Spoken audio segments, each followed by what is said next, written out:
This is in the Philadelphia area, also practice in Seattle. I'm going to show a case that was actually my first CCSVI case I'd ever received.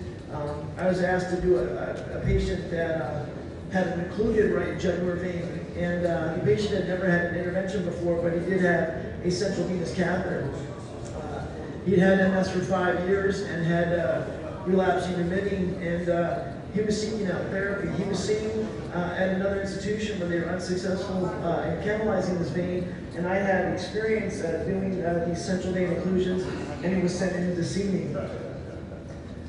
This is the technique that we're using. I only use it for certain cases. I had done a prospective trial of my own failure. So in central venous occlusions that I could not recanalize myself using catheter and wire technique, I used a radio frequency wire to actually cross the occlusion. And we did this prospective study. It was an IRB study, and I was successful 46 out of 55 patients consecutively. But what we do is we take a loop snare, just like a lasso, and we come up from the catheter, and the blockage is right here. And with energy, you create a small little fire on the tip of the wire, and it crosses across the occlusion, and then you grab it and bring it out all the way through the other access. So this would be through the groin. So the connection was from the arm, get across the blockage, and bring the wire out from the groin. And once you're across, you can inflate the balloon, and you see the balloon distal to the obstruction, and then you see the waist of the balloon at the level of the obstruction, and then proximal, and then we dilate that up and treat that. But obviously, when you look at the neck, it's a whole different scenario.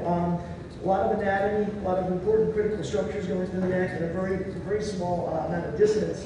And my concern was, how do we know when I'm done? You know, Dr. Hagee talked about flow, and flow's been a discussion multiple times during today. How do you know when you're done? Like, what is physiologic normal flow, and how do you know when you've completed? Because if you can open up a vessel, my whole question was, is it enough to matter for this gentleman? So I started on the arterial side. My logic is what goes up must come down, and as interventionists, we're very good at doing arterial studies as well. So I studied him arterially, and I was able to prove that his blood flow preferentially drained via his left side. It's early in the study, but I'll show other images. And there's relatively little flow going down the right side, but mostly going down the left side with a right-sided injection. When we look from the lateral aspect, most of the blood, again, is coming down the left side, very little coming down the right jugular system. And you can see the stump. This is the stump that I was able to get in under ultrasound. Dr. David talked about sticking the jugular and actually going up to treat a intracranial case. I had one case where Dr. Gooding, I think, said he had come from the arm for a case that was very difficult to cross.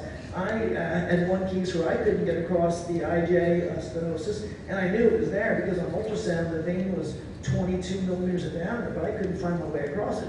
So I stuck the neck and actually came down, and I was down and across in 2 seconds and was able to get a great therapy. But here, there's a blind stump. There's a blind stump at the right below the angle of the jaw, and there's a blind stump coming from below. So with ultrasound, I was able to gain access to the high right jugular vein.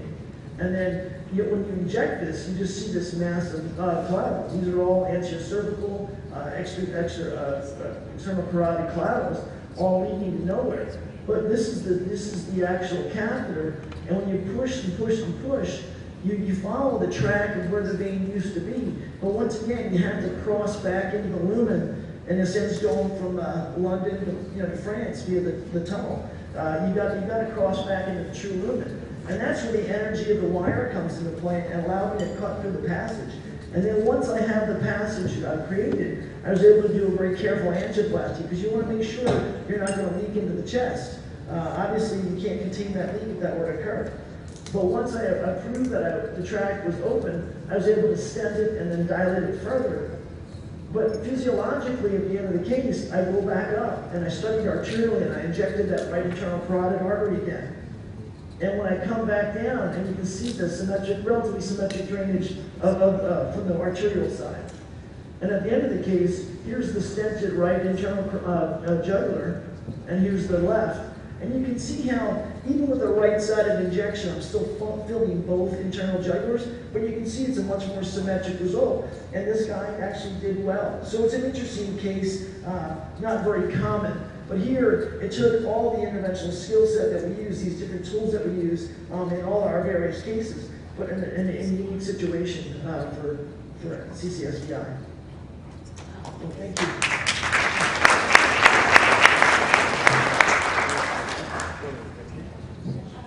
Dr. Dave, sorry, I'm going to be the moderator here. If you have any questions, I don't know.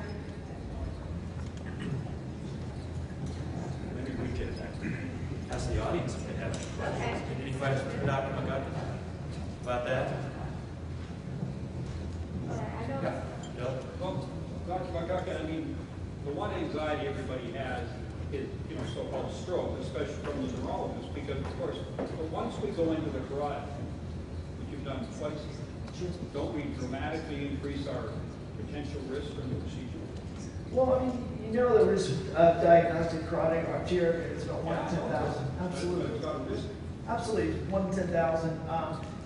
This is stuff that I do all the time, so it's very minimal. Don't forget, these patients are not arteriopaths to begin with as well. I don't know any MS patients I've seen that are typical claudicants or have these significant history. So, I mean, this guy's carotid system absolutely virgin.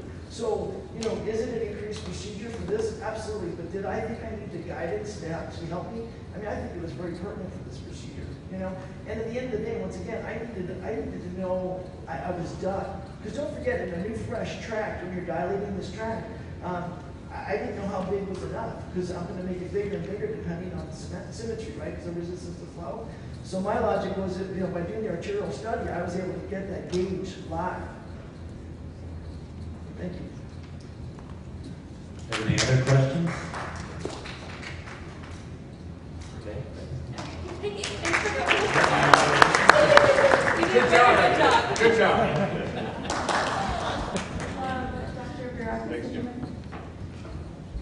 We're just going to power through this. Thanks for holding tight. I want to make sure that nobody has to leave on an airplane before they get to hear the final fMRI data from the Hubbard Foundation. So, Dr. Bureaucracy is going to come up here. Let me introduce him real quickly.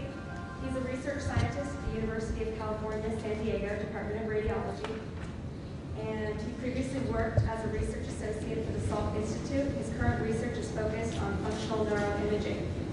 Currently, he is working on fMRI of old venous and CCSVI NMS with Dr. Hubbard to look at blood flow in the cerebral cortex.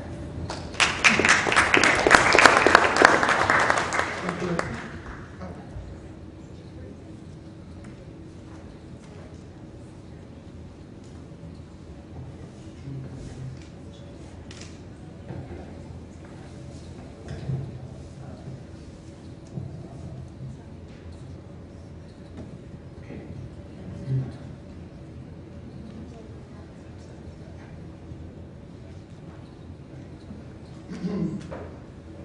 Hello, everybody. I'm going to shift gears a little bit and talk not about plumbing, but something different. What actually Dr. Zamboni proposed was that the mystery of MS actually is much less of a mystery because it has to do not with the brain, but not with the brain function, but actually with its plumbing, which is much easier to understand, and so probably a cure can be found because of that. The main signature of MS is that are the lesions in the white matter. It's a structural damage. So it's surprising that actually an angioplasty procedure can change MS patients' essentially the outcome, the loss of fatigue or improved motor function, cognitive function is something which needs to be explained because the lesions are still there. So the white matter is still damaged. The interconnections between different cortical regions are still affected, interrupted, but somehow cognitive function, at least